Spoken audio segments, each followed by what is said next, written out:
StarRupture just dropped, and a lot of people think it has potential to be one of the better or best games of 2026. But there are also a lot of people who think it is just a Satisfactory ripoff. So which one is it? Well, I put almost 16 hours in today/yesterday, and no, I did not have the playtest. This was all actually the early access release that came out yesterday. And while I haven't beaten it just yet, I've played enough to at least let you guys know what you're getting into and determine if this game is for you or not. First of all, the best way to describe this game just quickly, if I can give it a couple things to describe it, it feels like you have grounded characters in Satisfactory on Ark Survival Evolved Distinction with Halo gunplay and combat. Yeah, it's a lot. It's a lot of different feelings put together. The grounded characters are literally, the game has 4 separate characters that have their own purposes and kind of talk to each other, banter to each other in game, and it kind of gives me the same feeling as Grounded. It has the same building system that Satisfactory has. It has a bunch of planetary events that kind of remind me of Ark Survival Evolved Extinction, and the gunplay plus the swarm of mobs coming at you really kind of feel like Halo. It's kind of an insane combo, and it works really well, but there are some other things that people are having problems with, like how close some of the things to Satisfactory are, and some of the bugs that are happening in the early game. And I've even seen some stuff about saves getting corrupted, people crashing, and a couple of other issues that, while most of them were in the playtest, some of them have been happening inside of the actual early access itself. And while this isn't a direct comparison to Satisfactory, I will be referencing it a lot, as a lot of people are just calling this game a Satisfactory ripoff, and in some ways they might be right. But before we get into that, let's talk about what this game has that feels unique, that's fun, and then we can talk about the flaws, the downsides, and certain things that might or might not be a Satisfactory ripoff. The first thing that makes this game feel really cool, and is slightly unexpected the first time it happens, is the actual star and rupturing of said star, like in the title. This rupturing almost acts as a day-night cycle, but rather than a day-night where the sun goes down, the star explodes and wipes the entire planet of all life, plants and animals included. You have to be inside or at your base or in a safe space by a certain time every single day, or that will happen. I've yet to determine if it is the same amount of time every single day or if it is a random time, but if it isn't the same time, it's definitely in a tight range where the star is slightly predictable. Each day that star explodes and, like I said, completely wipes the planet. This resets a lot of the plants, a lot of the creature spawns, and sets into effect some resources and plants that can only be found after said explosion. And then throughout the day, the star stabilizes, you can go back outside, and the planet starts to regrow its life. Also, yes, if you are outside during this, you are dead. It sucks, trust me. This mechanic is by far one of the most unique things about this game, and it does change a lot about how you plan, how you explore the world, and how you build your base, as your base is also subject to these explosions. The second thing that makes this game feel very different and unique from Satisfactory, as well as establishing it is its own game, is the combat. For a survival game, this game has really incredible and crazy gun gameplay. The guns are not like super detailed or anything like that, though they are like modifiable and stuff. There's not a ton of options for them, but they're so satisfying yet simple, and combined with the insane amount of swarms and enemies found in certain parts of the map and wave defenses, it almost brings me back to the Flood on Halo. It is just pure insanity with rechargeable abilities and modifiable guns, as well as, like I said, just insane amounts of creatures. I've been in some insane fights where thousands and thousands of bullets are not enough, which for a survival game is just a very different feeling from most other survival games. The third thing I personally found really cool is something that's a very small change, and it's honestly just a tiny step away from Satisfactory, but it's a big difference in feel, at least to me, and it's something that I just thought was really cool when I saw it in the game for the first time. Similar game, let's say Satisfactory for the point of the argument, you send objects to space as the main objective, as well as secondary progression ones that involves kind of the same thing, just a bunch of items being sent. This game has 5 separate companies, as well as a tutorial company, that all have their own products and progression trees that you work towards. They're all asking for specific things and or information, and you have to give it to them and send it to them via like a little space launcher. You can make as many of these space launchers as you want, so you can be doing multiple of them at a time, or doing one at a time, however you feel like it, progressing whichever ones you need the stuff from. Now, yes, realistically, you do want to kind of progress them together, but you don't have to. And for me, I definitely had some that were level 7 and some that were like level 3 or 4, because some of them are more important early game and some are more important late game. That's just kind of how it starts to work, and it gives you more freedom of how to pick. And it, like I said, it's just the idea that there's 5 separate companies that are all kind of ordering stuff from you is, I don't know, it just felt really sick. And then the other thing that I really like, it was kind of weird, but I'll explain it, like why I like it, is, like I said at the beginning, the grounded kind of esque characters. The way that the characters work is they're kind of like fighting each other. If you guys have not seen or heard the story, I'll try not to, I mean, I haven't really gotten enough to spoil it for you guys, but it kind of is you're a prisoner on this planet pretty much trying to pay off your debt. And they're all kind of arguing about how they got there, who's moral, who's not. And it's just kind of funny. Like I said, it's just a little bit of banter between them. Now, if you're in single player, it's very weird because they still talk and there's nobody there. But if you had your friends and you and your friends' characters were arguing, I think that would be really funny. The only thing that I have to complain about it myself as a content creator is that they just talk at random times while I'm in the middle of speaking, and sometimes it's a little off-putting. But again, most people aren't going to experience that. Most people are going to be playing with friends, and it is actually a pretty good backstory for all of the characters if you sit and listen to it. So those are my top favorite things that I like about the game, that I kind of smiled when I saw, or that made the game really fun for me to play for those 16 hours.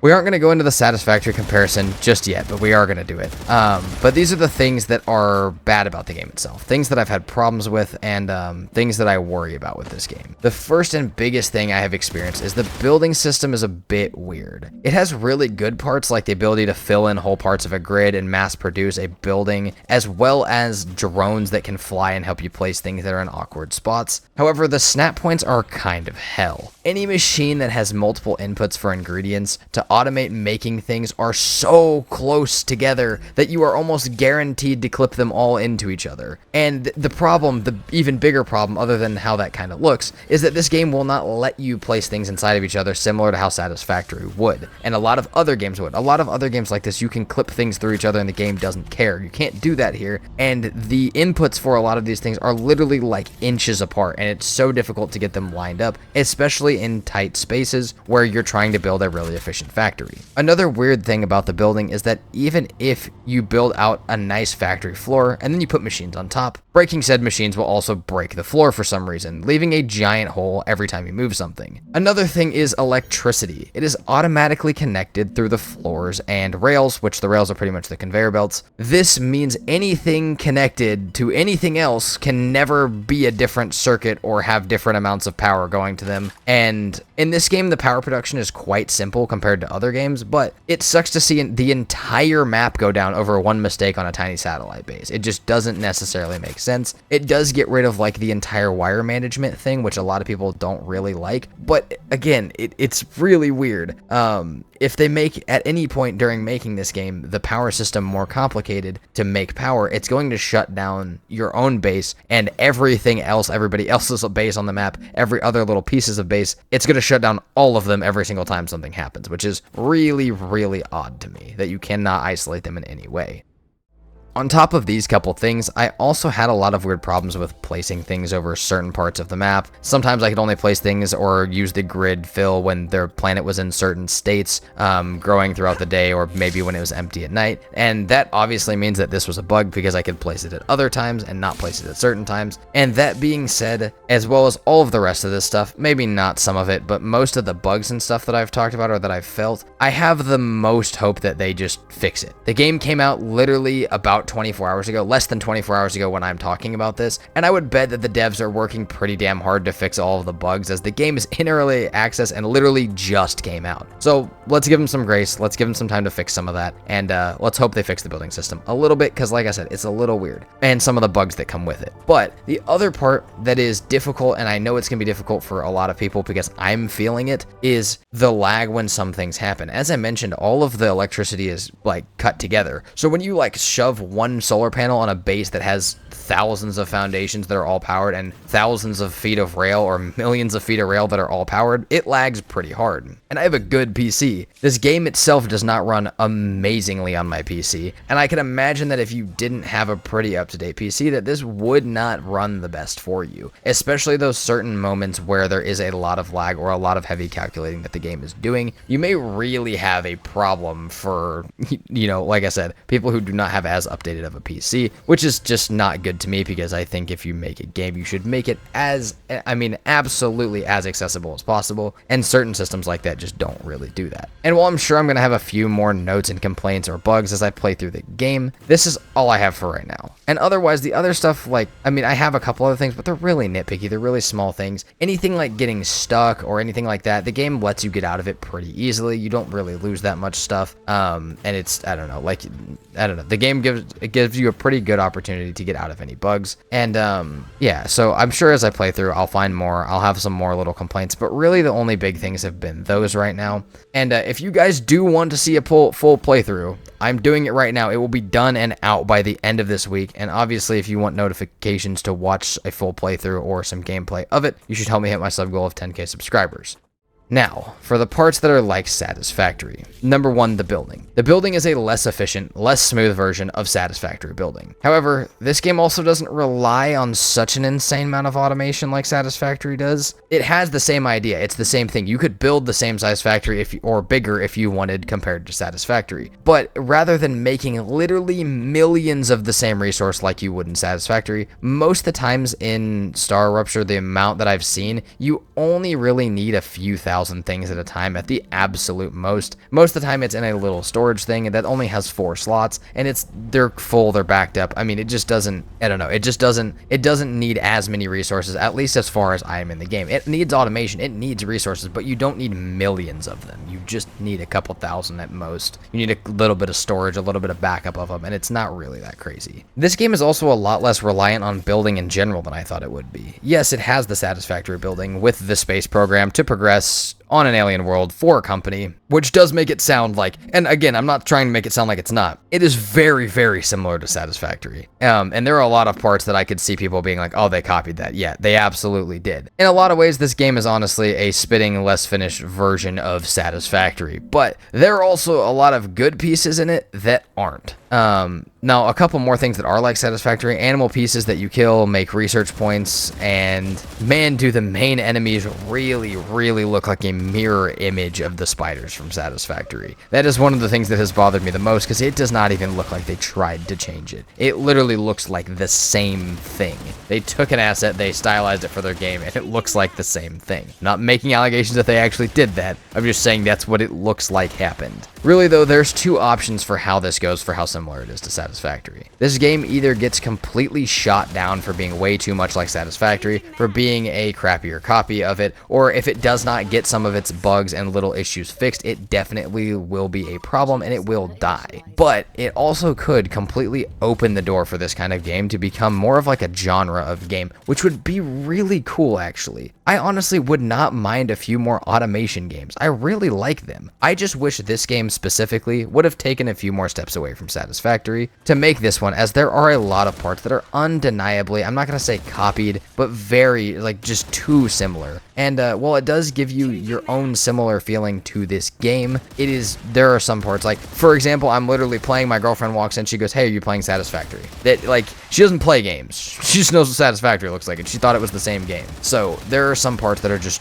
you know, a little bit too much of a spitting image. But again, this game does have some different stuff. This game is a completely different experience as far as the actual gameplay. It's a lot more focused on the story and the exploration, with the kind of a background of the automation being running at your base, rather than the other way around like Satisfactory, where you're literally spending hours and hours and hours and hours at your base building the factory. Now, I'm sure you could do that, but that's not really the main point. The wave defenses, the map, the other story aspects that I'm not going to spoil, and all of the different like locations and stuff you can see with all these different swarms of enemies are really the main focus from what I've played so far, and that's a lot different of a feeling than Satisfactory. I've probably spent more time shooting my gun than I have building, which is, it's a good thing. That's a thing that does make it a decent step away from Satisfactory. And all in all, I would not have been able to spend 16 hours playing it in 2 8-hour sessions the first day if it was not an absolute banger.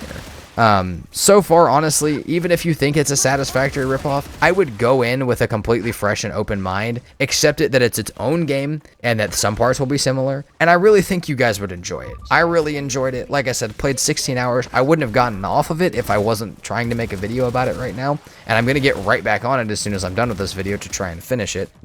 One, for a video, but two, I'm having a good time with it. There are a lot of games that I've recorded full movies of, and I know a lot of you guys probably are not from my channel, but there's a lot of games that I do like full playthroughs in one video, like Subnautica, Raft, Valheim, and I'll play through the entire game, and I want to do that for this one. And a lot of those ones, when I do it, I have to take breaks. I can play like 3 hours. I'm like, I gotta stop, dude. I can't for a little bit.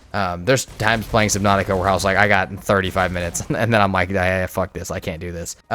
This game, 16 hours straight. Like I said, or not straight. 16 hours today, 2 8-hour sessions that were completely straight 8-hour sessions, and I will continue to play probably another one. So I do highly recommend it. Like I said, though, go in with an open mind, understand some parts are going to be similar, and if you're experiencing some bugs, tell the devs. I don't know them. I think I've only played one other of their games. I think Green Hell is one of their games, and I don't really know how good they are about responding to their community yet, as this is my first time kind of being in their community. But from what I expect from what people are commenting about and what people are talking about, I expect that they will fix a lot of this stuff pretty quickly, and that this game could actually iron out into a really good game with a lot of content, and it's probably cheaper now than it's ever going to be. So if you guys are going to get it, now would probably be the time. As I mentioned earlier in the video, I am currently trying to make it to 10,000 subscribers, and if you guys could help me get there, that would mean a lot to me. Thank you guys so much for watching. Please let me know all of your guys' opinions, if I missed something, if you guys think something, if you think something I said was wrong, and I will see you guys next time. Peace out.